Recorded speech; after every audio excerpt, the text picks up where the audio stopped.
नमस्कार सभी को, आप सबका स्वागत है अरुणाचल टुडे न्यूज़ चैनल में। इस वक्त हम आए हुए हैं बैंक्वेट हॉल ईटानगर पे, जहां पे थोड़ी देर पे चीफ मिनिस्टर सहित गवर्नर, साथ ही साथ कई दूसरे कैबिनेट मिनिस्टर आने वाले हैं। क्योंकि मैं बता दूं, आज के दिन 2 अक्टूबर है और 2 अक्टूबर के समय में गांधी जयंती सेलिब्रेट किया जाता है। और हर साल सेंट्रल गवर्नमेंट के साथ साथ जो स्टेट गवर्नमेंट की तरफ से कई प्रोग्राम्स ऑर्गेनाइज किया जाता है। और इस साल भी 17 सितंबर से शुरू किया गया था स्वच्छता ही सेवा, जिसका आज आखिरी प्रोग्राम है जो बैंक्वेट हॉल पे ऑर्गेनाइज किया जा रहा है स्टेट गवर्नमेंट और कंसर्न डिपार्टमेंट के द्वारा। जहां मैंने बता दिया कि गवर्नर के सहित चीफ मिनिस्टर और कई कैबिनेट मिनिस्टर आने वाले हैं।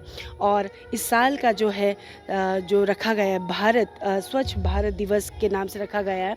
और कई दूसरे NGOs और पूरे कह सकते हैं पूरे अरुणाचल प्रदेश में, पूरे देश भर में आज के दिन में क्लीननेस ड्राइव रखा गया है, जो आप सब देखोगे हर एक न्यूज़ चैनल में चलाया जाएगा। इवन आप सब देखोगे BJP के द्वारा भी और IMC के द्वारा, अगर बात करें कैपिटल कॉम्प्लेक्स और पूरे अरुणाचल प्रदेश में, तो दूसरे ऑर्गेनाइजेशन के द्वारा भी क्लीननेस ड्राइव ऑर्गेनाइज किया गया just to mark and give tribute to our national father Gandhi ji को।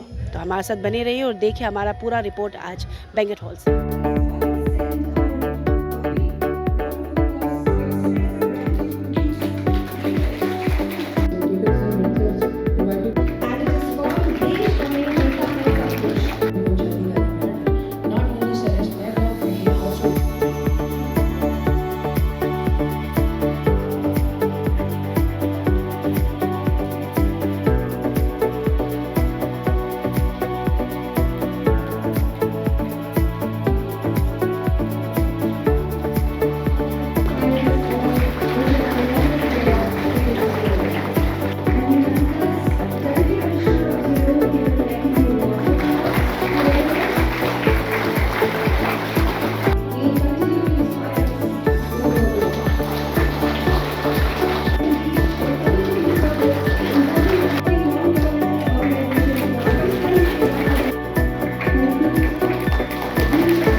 आंदोलन के तौर पे इस पूरे अभियान को चला रहा है। हमें बहुत खुशी है कि अरुणाचल प्रदेश भी तन मन से और पूरी लगन से स्वच्छता अभियान के अंदर भाग ले रहा है। लेकिन जैसे आप जानते हैं कि स्वच्छता अभियान कोई एक दिन का या 15 दिन का अभियान नहीं है। ये हमारे भारत को एक विकसित देश बनाने के लिए एक महत्वपूर्ण कदम है, जिसको हमने सार्थक बनाना है। स्वच्छता सिर्फ इलाके को ही साफ नहीं करती है, लेकिन हमारे मन को, तन को भी साफ करती है। इसके बारे में आपने अभी सुना और 2 शब्द मैं भी कहना चाहूँगा कि स्वच्छता की उद्देश्य क्या है और उनसे क्या लाभ होता है।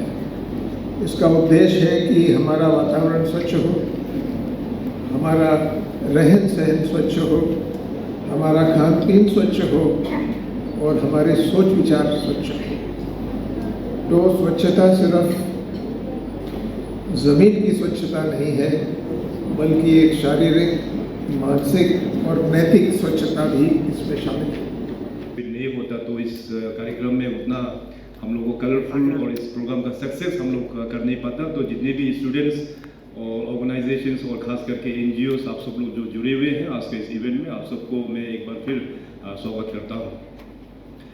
तो ये जो प्रोग्राम का इम्पोर्टेंस है, हमको उतना ज़्यादा इसमें बोलने का आवश्यक नहीं है, क्योंकि आप सब लोग गांधी जयंती का इम्पोर्टेंस सभी लोग जानते हैं। जो लोग स्टूडेंट्स हैं, जो स्कूल कॉलेजेस में हैं, क्योंकि जब स्कूल में जब जाते हैं तो 2 अक्टूबर का जो दिन है काफ़ी महत्वपूर्ण होते हैं। हम लोग स्कूल्स में जयंती के दिन स्वच्छता हमारे जीवन का एक बहुत बड़ा अंग है और स्वच्छता रखना, जैसे आप जानते हैं कि cleanliness is next to godliness.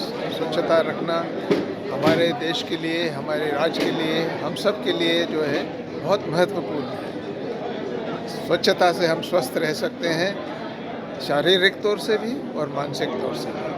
और यही बहुत बड़ी चीज़ है। अगर देश को आगे ले जाना है, हमारे प्रदेश को आगे ले जाना है, तो स्वच्छता रखना अनिवार्य है।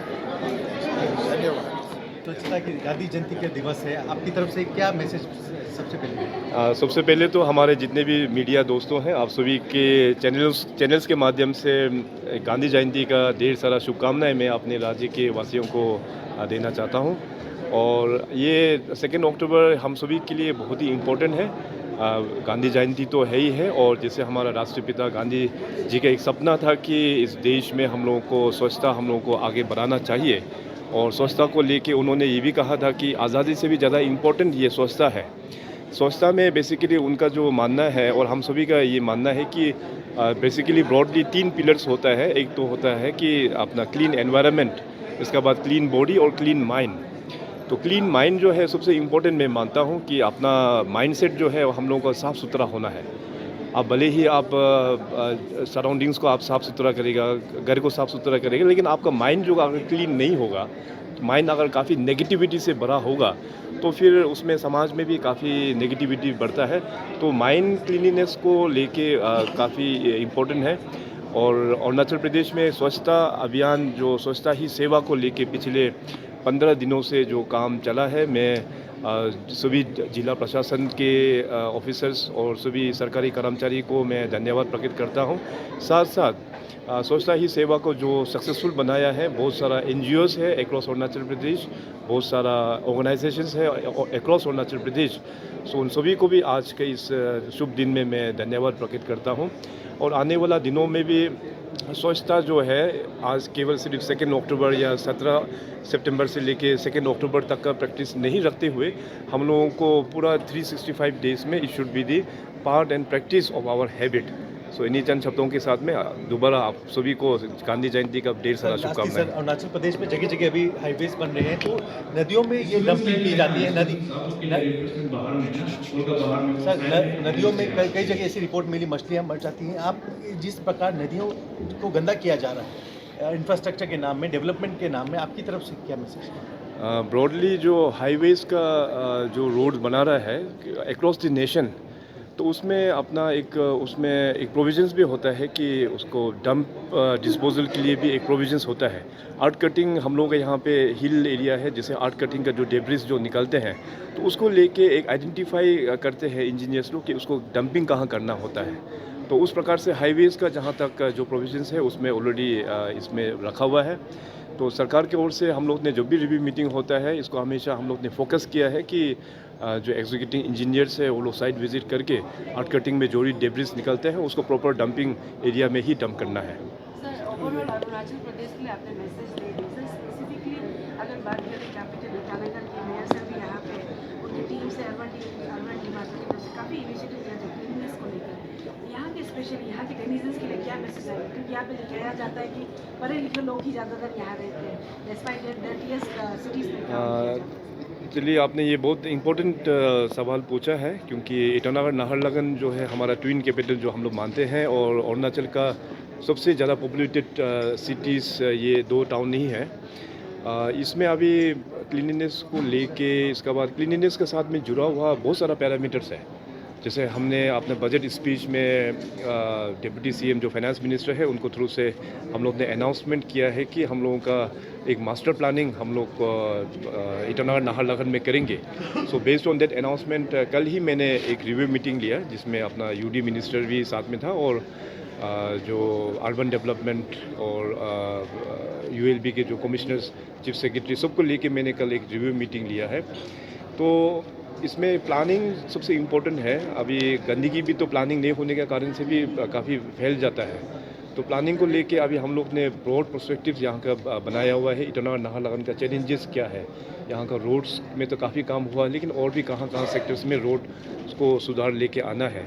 यहाँ का जो पानी का समस्या है, पानी का लॉन्ग टर्म में क्या प्लानिंग होना चाहिए, और सबसे इम्पोर्टेंट स्वच्छता से डायरेक्टली जुड़ा हुआ हमारा जो सॉलिड वेस्ट मैनेजमेंट जो प्लांट के बारे में हमने काफ़ी फोकस किया हुआ है। तो इसमें सॉलिड वेस्ट मैनेजमेंट प्लान का ऑलरेडी एरिया हमारे यहाँ के जो IMC के मेयर साहब और उनकी टीम ने आइडेंटिफाई करके रखा हुआ है। कौन सा टेक्नोलॉजी उसमें हम लोगों को इम्प्लांट करना चाहिए, मैंने चीफ सेक्रेटरी को कल ही रिस्पॉन्सिबिलिटी दे दिया, क्योंकि CS साहब पहले यहाँ आने से पहले ही used to be the chairman of municipal corporation in Delhi MCD का। तो उनको काफ़ी नॉलेज है इसके बारे में। बहुत ही जल्दी हम लोग चीफ सेक्रेटरी के चेयरमैनशिप में उसको हम लोग मशीन्स जो टेक्नोलॉजी है उसको हम लोग फ्रीज करके यहाँ पे सॉलिड वेस्ट मैनेजमेंट का हम लोग प्लांट भी शुरू कर देंगे।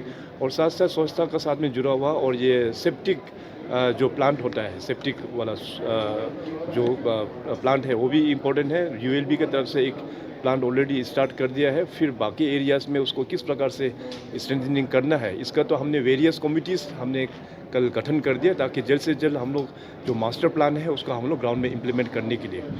तो इसमें लेके अभी कल डीसी दोनों भी यहाँ पे आए थे, अपना आईसीआर और पापुमपरे का डिप्टी कमिश्नर्स को भी। तो यहाँ में मेन प्रॉब्लम जो है कि ईटानगर नाहरलगुन में जो एनक्रोचमेंट को लेके भी जो प्रॉब्लम चल रहा है, ऑलरेडी डीसी साहब के पास में पूरा रिकॉर्ड्स वहाँ पे है, तो उसको अकॉर्डिंगली किस प्रकार से डील करना है मैं आने वाला दिनों में उस मीटिंग को भी मैं खुद ही चेयर करके इसको भी हम लोग डील कर लेंगे। ईटानगर नाहरलगुन अरुणाचल प्रदेश का चेहरा है, ये हमेशा मैं कहता हूँ, इस चेहरे को साफ रखना सरकार का भी रिस्पॉन्सिबिलिटी है और हम सब सिटीजन्स का हम लोग का कंबाइंड रिस्पॉन्सिबिलिटी है। So let's keep our Itanagar and Naharlagun very clear. Sir lastly 340 crore की जो हाईवे है सर, पैकेज भी खत्म हो जाएगा सर, काम डेडलाइन सामने आने वाली है। देखिए सारी पब्लिक परेशान है नाहरलगुन। हमें लगता नहीं है कि अब जिस हिसाब से पैकेज बी में जो